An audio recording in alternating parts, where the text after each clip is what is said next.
ഇടുക്കിയിലെ മുതിർന്ന CPM നേതാവും മുൻ ദേവികുളം MLAയുമായ എസ് രാജേന്ദ്രൻ BJPയിൽ ചേർന്നു.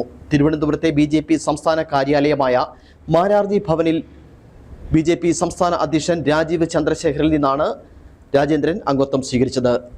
ഞങ്ങളുടെ പ്രതിനിധി അനീഷ് PA തയ്യാറാക്കിയ റിപ്പോർട്ടിലേക്ക്. 2006 മുതൽ 2021 വരെ തുടർച്ചയായി 3 തവണ CPMന്റെ ദേവികുളം MLA ആയിരുന്നു രാജേന്ദ്രൻ. എന്നാൽ കഴിഞ്ഞ നിയമസഭാ തെരഞ്ഞെടുപ്പിൽ LDF സ്ഥാനാർത്ഥി A രാജയെ പരാജയപ്പെടുത്തുവാൻ ശ്രമിച്ചു എന്ന ആരോപണത്തെ തുടർന്ന് പാർട്ടിയുടെ പ്രാഥമിക അംഗത്വത്തിൽ നിന്നും അദ്ദേഹത്തെ സസ്പെൻഡ് ചെയ്തിരുന്നു.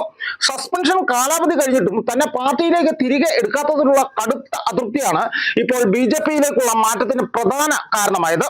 ഇന്ന് രാവിലെ BJP സംസ്ഥാന അധ്യക്ഷൻ രാജീവ് ചന്ദ്രശേഖറിൽ നിന്നാണ് അദ്ദേഹം അംഗത്വം സ്വീകരിച്ചത്.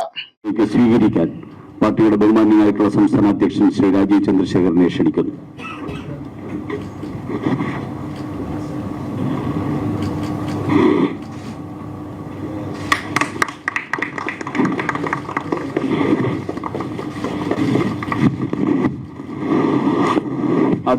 അതേസമയം വ്യക്തിപരമായ താല്പര്യങ്ങൾക്കല്ല, മറിച്ച് ഇടുക്കി ജില്ലയുടെ പൊതുവായ ആവശ്യങ്ങൾക്കും വികസനത്തിനും വേണ്ടിയാണ് താൻ BJPയിൽ ചേരുന്നതെന്ന് രാജേന്ദ്രൻ വ്യക്തമാക്കി.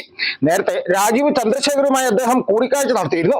BJPയിൽ ചേർന്നാലും അടുത്ത നിയമസഭാ തെരഞ്ഞെടുപ്പിൽ ദേവികുളത്ത് മത്സരിക്കാനില്ലെന്നും രാജേന്ദ്രൻ പറയുന്നു. മത്സരിക്കാനുള്ള ഉദ്ദേശമില്ല, ഒരു കണ്ടീഷനും ഇല്ല, ഒരു ആവശ്യവുമില്ല.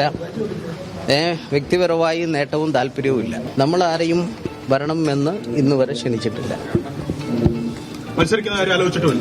ആലോചിച്ചിട്ടുമില്ല, ആഗ്രഹിക്കുന്നുമില്ല. ആഗ്രഹമില്ല.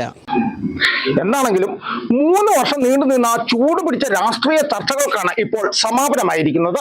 വരും ദിവസങ്ങളിൽ മറ്റു തലത്തിലുള്ള ചർച്ചകൾ മൂന്നാറിനെ ചൂട് പിടിപ്പിക്കുമെന്ന് ഉറപ്പാണ്. Aneesh PA, Idukki vision news.